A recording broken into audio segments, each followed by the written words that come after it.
Welcome to Behind the Scenes. We have qualified teams. They are Missouri, Oklahoma, Utah, and UCLA. Just like everyone predicted. Exactly.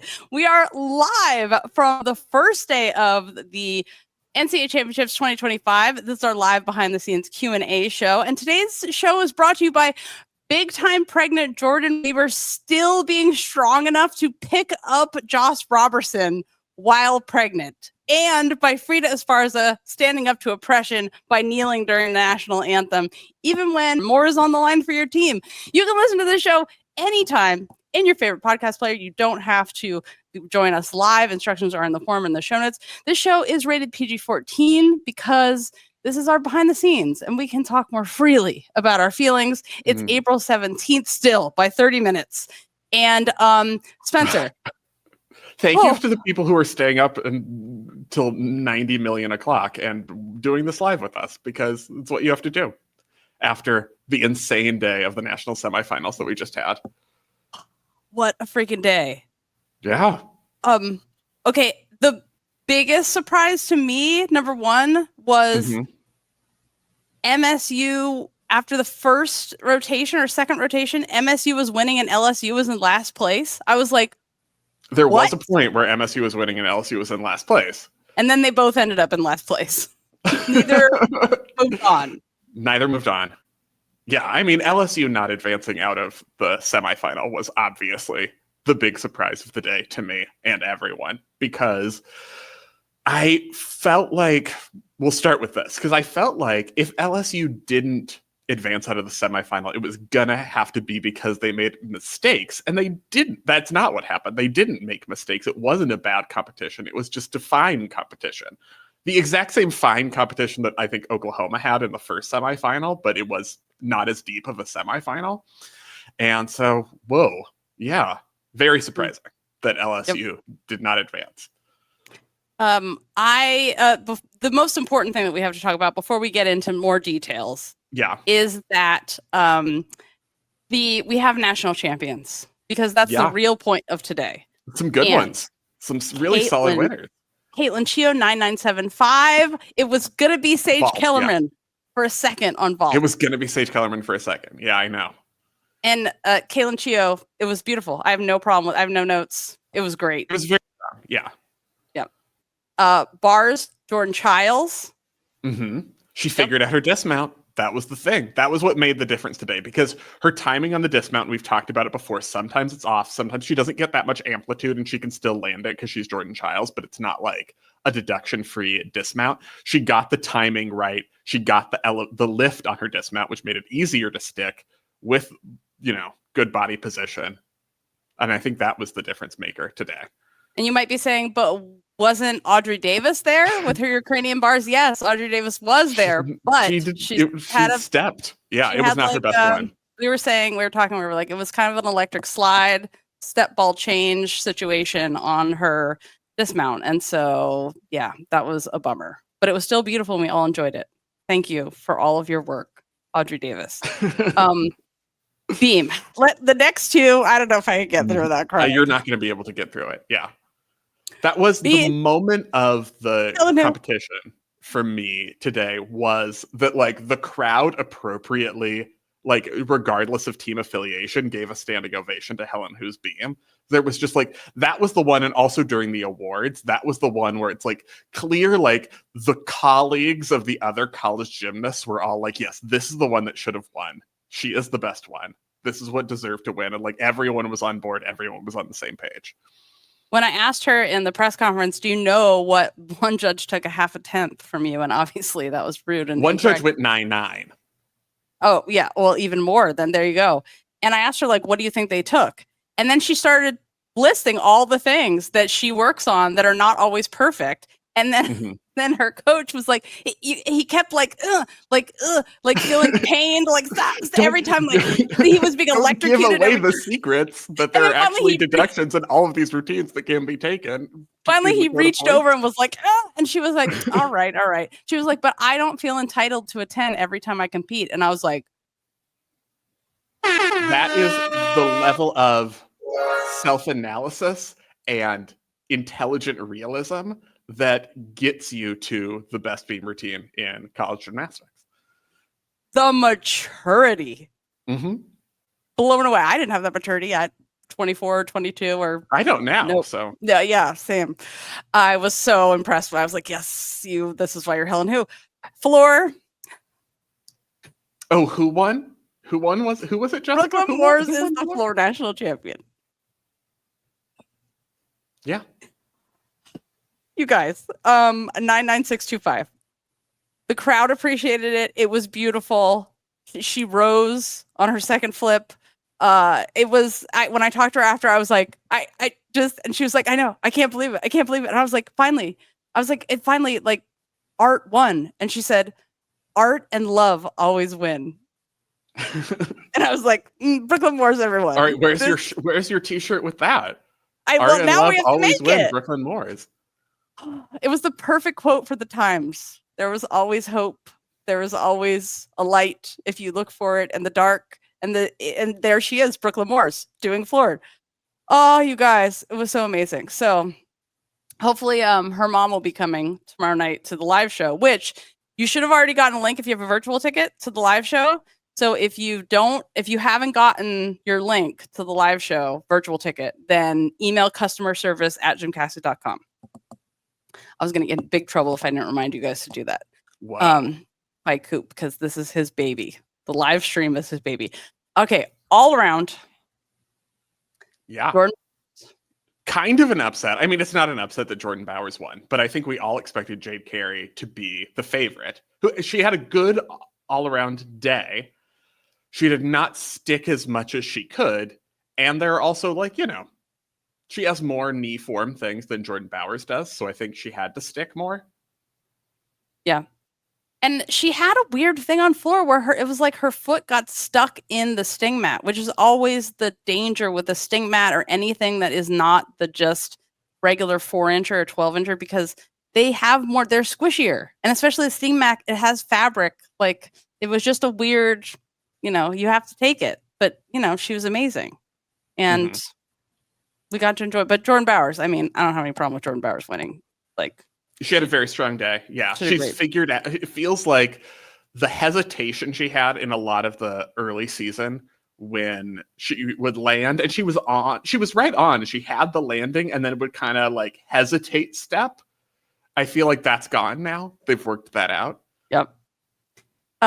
You might be wondering, Spencer, were all of Jessica's predictions correct? Did you write them down, or was it just your random feelings? And yes, Michigan State was still, to this day, in fact, today, the highest scoring vault team. Yeah. Michigan State, also another team. They had a good day, started out solidly on vault for vault today, which it was not a great vaulting day for most teams. And we should get into that because it was weird. And they were really good on bars. They got tentative on beam. They had a lot of wobbles. Scores could have even been lower there, I thought, on a couple of cases. And then that kind of carried through to floor. But a good performance from them. I have a theory that I've just come up with now. Good. And that is that we've watched many competitions in this venue, not just NCAAs, but USA Gymnastics has had things here as well. And it is a rodeo venue. It's used for things with animals that poop and pee. Okay. And the point of using a riser or a podium is that you can level it. Poop and pee. Yeah.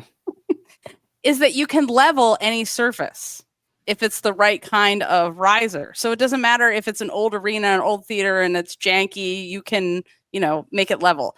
But I wonder, every time we're like, something's weird with vault on this side at NCAAs. And I kind of wonder if the floor is not level and they're vaulting uphill. I feel like someone may have noticed that, but it does look like it, at least from where we sit. It looks like everyone pops up and gets no distance. Yeah. And then people did have great vaults, like Michigan State, obviously, just like I said they would. But and there were some beautiful. Haley Bryant had an absolutely beautiful vault.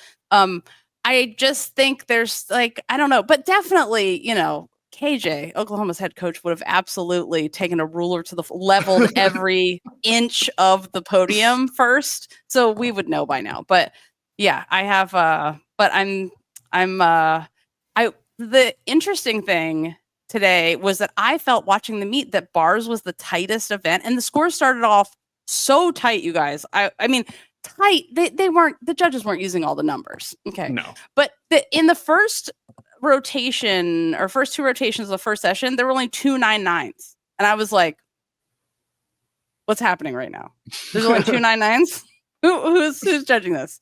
But you get 6 judges, which there should always be 6 judges. But then Utah went to bars and got a 49-6-5. They beat Florida and then Missouri. They beat Michigan State. Florida, Missouri, and Michigan State were the next highest teams. Oklahoma was I mean, we had some some of our rotations went a little wee toward the end of that second semifinal. We went a little crazy. Yeah. UCLA was the highest ranked beam team with a 49-5-5, which sealed it up for them because there was still a chance for MSU and LSU. And then definitely more than a chance. Yeah. I mean, UCLA had to have a good beam. They had a good beam, and also the scores went, a little wild at the end. Yeah, they did. And UCLA was amazing.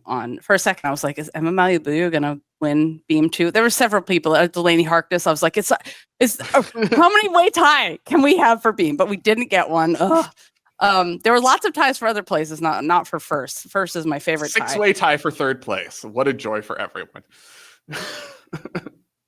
And let's make the award ceremonies give out trophies to 8th place. You know how you do.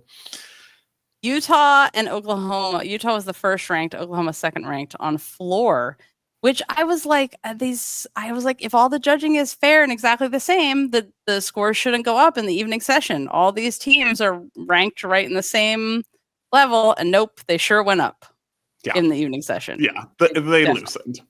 Yeah. Especially in the second half of the evening session. It was like, oh, everybody's getting tired. Everybody's a little sleepy during the knees. Did you see the one judge that was just judging sitting way back in the chair, way as far back as he could be? And the thing about that, I was like, oh, this is smart because you get more perspective sitting way back. Everyone probably wants you to sit up straight, but you want to get as far back because they're so close to vault. I do have an award. Yeah, I would imagine. For the dumbest rule in NCAA gymnastics. I'm ready for it. And that goes to that somehow the judges have convinced the NCAA committee, which is them too, that's also the coaches, that they should be allowed to just stand on the podium the whole routine just to cheerlead for no reason at all. They literally, if you are in heels with a water bottle in your hand, you are not there for safety. If you are wearing a skirt and heels, you are not there for safety. There is no reason for you to be on the podium. If you have to move the board and then get down. If you have to spot for a dismount, then squat down. And then if you don't want to wiggle the podium, but the podium shouldn't be wiggling that much, then it's a bad podium, needs to be fixed. Then spot. This nonsense. What other sport are you allowed to have a cheerleader be close enough to hold your hand while you do the sport? What if ice skating allowed this? The coach could just skate behind them. Good job. Oh, you've got this coming up. Can you imagine? Figure skating, excuse me. It's ridiculous. Right. I know that basketball has it because are we changing it? Do we have a rule in mind? Well, the coaches aren't going to go for it because they don't get to ass-light the judges and gaslight the judges and all of that. So I don't think they will. But I also have another award for this is the corrupt or correct. When you give Sierra Ballard a higher score than Helen Hu on beam, Judge 1 on beam, Ballard 995, Helen Hu 90. 99. But yeah, that did happen. Yeah, 99. Sorry, 990. Yeah, that's a question for me. It's a question. We found out something very interesting about the scoreboard presentation because they did do a presentation today. or like 2 weeks ago.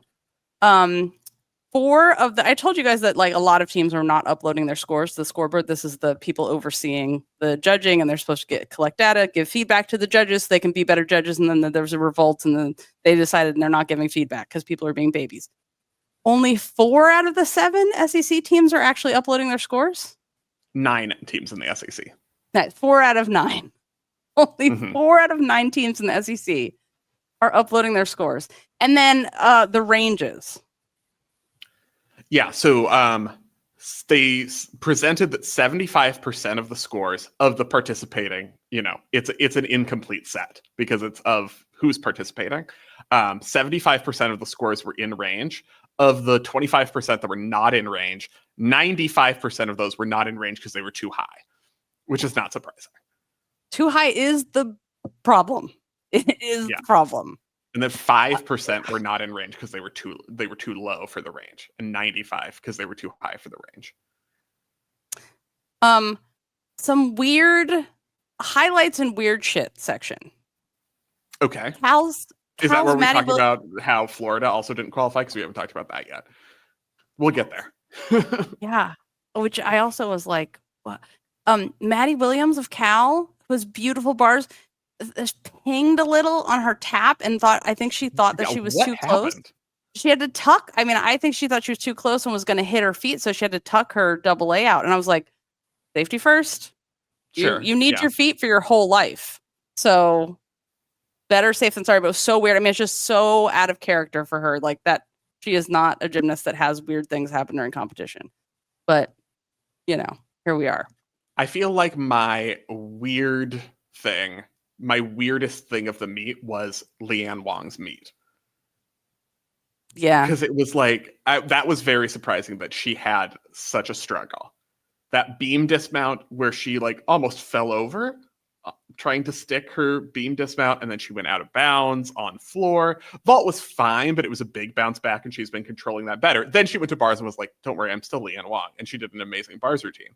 But yes, that was just surprising to me and kind of typified Florida's day, where they were just a little bit off, little bit off, little bit off. Yep. There also like no one was 100%. This is what we were saying going in is everyone's beatable because like Oklahoma had a fall. Everyone was beatable today.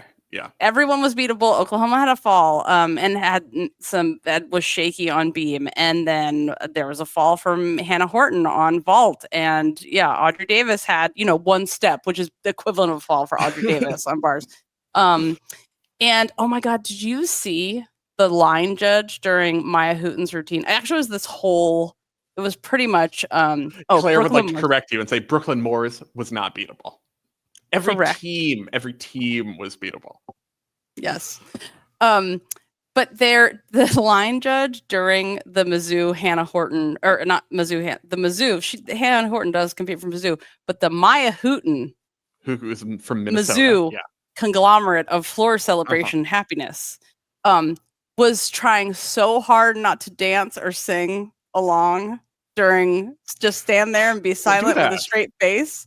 And I was just like, oh, wouldn't it be great if the out of bounds judges could just like get into it and like, then I would not trust that they're focused enough to do their job. They're dancing around. We already have the situations where the line judges are sitting there in their chair and the flag's on the ground and they're not even holding it. It's like, you have one job, hold that flag. Why is it on the ground? Get it up fast. Get it up. So we have so many more details to talk to you guys about. Like, I want to talk to you about what happened between Oklahoma and some camera people, and Oklahoma and what did they feed? What do they feed gymnasts at a banquet? You might want to know. What do they? We heard about that. And then we have a fashion report as well. Sure. And so this is where If you are coming to the live show tomorrow, either virtually or in person, you have very short time. It's like, I don't know, 12 hours or something. We'll be doing the live show, less than that. So, no, I don't know. It's tomorrow night. It's Friday night. Don't worry about it. Yeah, I can't math, and it's 11:49 at night. So make sure to get your tickets at GymCastic.com. All the details are there. And if you don't have your virtual ticket link already, it should have been emailed to you, email customer service. Pre-order the balance because it comes out next week, and we'll have an interview coming up, Amy Borman's book with Fact Checker. And yes, live show. And then we'll do another one of these live after team finals without individuals or in the apparatus finals on Saturday. We're going to be moving. We're not going to be these over 2-hour nonsense. Exactly. So if you're not a Club Gymna member, this is where we say goodbye, and we will see you on Saturday or at the live show. Thanks so much for listening. So the Oklahoma coaches went over to an official and were like,